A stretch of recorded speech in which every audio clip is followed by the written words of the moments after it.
Hello, welcome back. Today we're going to give a little talk about, Marcion, I suppose, and the notion here that and you probably heard this already, that Jehovah was not a particularly nice God, that he behaves fairly despicably in some regards as well in the Old Testament, and that the early Gnostics, early Christians really were not that pleased with the behavior of Jehovah, and that the possibility might have been that their Jesus was not the father the son of Jehovah, but was actually the son of the great almighty God of all creation, and that Jehovah, this fairly violent storm and volcano god of the desert and of foreigners, which is how he was perceived by others, the Egyptians and so on, in the early times, was actually how he and is how often he's portrayed in the Old Testament, was actually the ethos of the early Christians. That the God of this world was actually a devil kind of character. And we're going to go through some of the reasons that I would say that. So I'm just going to quote again from my own work on the subject. I hope it looks as though the audio is coming through nice. So let's go. Consequently, yeah, so it can be easily argued that Marcion's text was quite possibly an early gospel from which the others evolved. First of all, he seems certainly to have viewed the Old Testament God as a tyrant, morally questionable, a supremacist for his own people, the Hebrews. But a modern reading, and I will share this as well quickly so you can read it along with me if you want. Reprobate, yes, morally reprehensible tyrant. A modern reading of the books of the Old Testament will leave many feeling precisely the same way. He brings great floods, wiping out all but Noah and his family, performs a fairly heinous loyalty gaslighting on his beloved Abraham and his son, commits genocide on everyone, including presumably innocent children in Sodom and Gomorrah. Kills Onan for refusing to impregnate his brother's widow in Genesis. Oh, yeah, okay. In Exodus, he brings great plagues across the whole of Egypt. In Deuteronomy 4:24, he states plainly, "For the Lord your God is a consuming fire, a jealous God." Is God really is the Lord of all, the most bright, beautiful, loving light of all creation going to say that kind of thing? I don't reckon so. In Numbers, he again goes scorched earth, punishing whole families for Korah's rebellion against Moses and Aaron. In this book, showing particular brutality to the Midianites. Now kill all the boys and kill every woman who has slept with a man, but save for yourselves every girl who has never slept with a man. This is tragically brutal and disgusting language, honestly, by today's standards. Numbers 31:17 and 18. In Joshua, he destroys the whole of Jericho, women, children, all of it. Samuel records the mass killing commanded by God for both the Amalekites, and Israelites via plague. 70,000 people killed, and in 2 Kings, 2 bears mauled to death 42 boys for mocking Elijah. And these are boys; these are young boys. It's stated quite clearly. These aren't teenagers; these are kids. Is it not reasonable that some would have concerns with not just apologies, but wider questions such as the mystery of iniquity too? Many early Christians were invariably questioning these problems, and thinkers such as Marcion were engaged in a wider discussion trying to square this circle. His antidote was to stipulate that there were 2 gods, a creator, sometimes called the demiurge, who was the cosmocrates and so on, is Greek wording used in some of these early texts. Demiurge who was imperfect, and the true God of all, a God of love, the God through whom Jesus worked, who was snuck in, as it were, to this world to perform a sacrifice to redeem people like you and me, who were under a spell or under the law of the Old Testament God. It's really interesting stuff. Could not a somewhat rational argument be made that the perpetrator of the deeds above may not be a perfect, morally impeccable being? This is simplified, and their approach here, the Gnostics' approach, was a really novel one. It was a great way of making a little more sense of, and today a way of making more sense of some of the strange stories you hear in the New Testament and the Old Testament, the idea of an old law and a new law.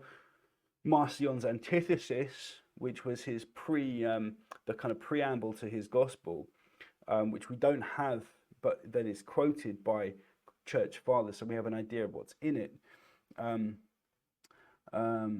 So it seems to be the crux of the issue for the literalists here, and the grievance of literalists against Marcion was that he had this notion of two gods, and that John specifically speaks of the lords of this world, or the God of this world, and doesn't have a lot of good stuff to say about him.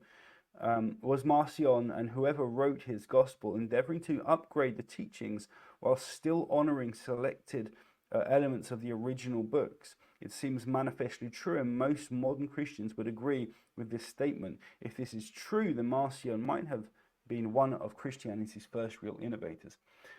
Now, we know that Marcion's gospel, this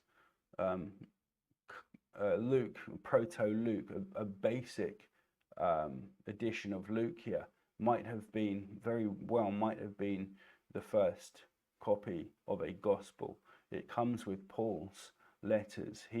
Paul only talks of one gospel, probably something like Marcion's gospel. It is simple. Irenaeus says that he eviscerated like quite directly Luke's gospel, but actually scholars, text analysis is being done to show that actually probably wasn't the case, that Marcion's was a more pristine early copy. Irenaeus hated this, and I think he lied, and he was saying no, he doesn't like our God, the New Testament God, is just like the Old Testament God. He's the same, and blah blah blah. But when you look at the Old Testament deity, as we've just seen, he is brutal. He seems to be fairly genocidal. He commits infanticide. He doesn't seem to care much for, wiping out swaths of people when it fits his desires, his needs. He's even brutal to the Jews themselves. There are many. I just covered just a few. Rape, murder, this idea of the treating Abraham in such a way as well. It's just not something a good God would do. Now, Marcion obviously knew this, and his attempt, I think, was to try and create a Jesus character who was, as I said, snuck in order to, and was not the son of the Father, Jehovah. That God was actually a creator God who might or might not have been subtly created in order to create this world, but put hardship, difficulty, war, death, famine, fragility, and bake it into our world here. And of course, we know this world is full of imperfectness. Every one of us a lot of us end up dying slowly and painfully. This is not a perfect world. War, famine, and so on just come around periodically. Every so often we get extinction level events. It is a fragile world we live in. I guess these guys knew this, lots of Gnostics knew this, and said, well, this God can't be perfect. The creator has to be separated from the true God of love, the creator. Now, the cosmokratos in other Hermetic books, and the agents of creation, the lesser angelic beings who are said to have, creating archetypes and so on, and archetypal forms. This is again brilliant. It's a really interesting way to look at things in creating. I mean, through the stars and so on, even through planetary powers, the conditions for life on Earth that create tensions and create difficulty, create confusion, as we have in this world.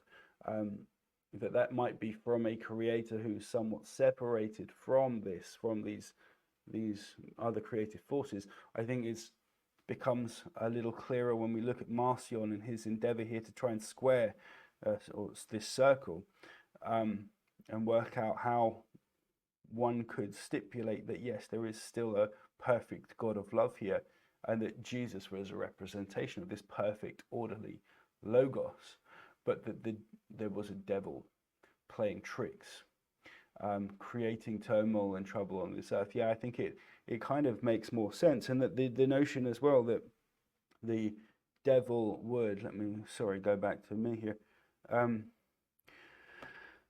the notion that Jesus would be crucified by his Father himself is a little bit difficult for quite a few of us to really get our heads around. The notion that Jesus would be put to death by his Father. Anyway, that just seems to be a bit difficult. But if you stipulate that the Father was actually the evil one, the God of this world, Satan, if you like, or Jehovah, this pissed off, ignorant, jealous storm god, a god of foreigners, a god of volcanoes, a volcano demon, then suddenly the idea that these guys would put Jesus to death makes sense. And they didn't, and according to Paul, and Paul's vernacular here kind of states as much. The idea that Jesus was emptied out with his true father's consent, and made to look like and be in the form of a human to undergo a process of sacrifice to redeem people stuck under an old law makes a little more sense, doesn't it? This is spelled out in a book called The Evil Creator, M. David Litwa. Brilliant book. I just went through it while on holiday a few weeks ago. Great, really cool stuff. And it also explains this donkey-headed deity, which I talked about. I don't think I showed you the plaster relief of this donkey-headed deity. This Setian foreigner god had a donkey's head. In Egyptian mythology, Satan, has a donkey head. And it makes sense of that. Alexamenos worships his deity, his god relief there. Possibly one of the earliest depictions of Jesus Christ in an early phase. So just wanted to put that out there. Yeah, so Jehovah isn't a particularly nice God. It is stated plainly in the Old Testament. I do want to say very quickly as well, there are aspects of the Old Testament which are quite beautiful, which do have moral teachings, which do represent an upgrade from older pagan religions. And I'm subscribed to a few rabbis on YouTube, and they have some wonderful takes on morality and really spiritual, wise, meditative kind of practical humans. Really cool people, great to listen to. So I'm not trying to have a go at this notion that Jews worshipped Satan or anything like this. It's a little more complex than that. But yeah, certainly Marcion was trying to bridge a gap in his understanding, and many people's probably understandings of a ruler who was brutal, despotic, flippant, in a time where Jews obviously were having a very bad time, often just being thrown here this way and that. And then this idea of the Jesus character not being related to that Jehovah deity at all, but something else. And this is why Marcion roundly rejected the Old Testament. He does, however, it's a long story. I will go into that in another video, but thank you very much for listening. I hope you made it to the end. Please like and subscribe if you like this video. Peace and love. I'll see you soon. Cheers, guys. Nice one. Great.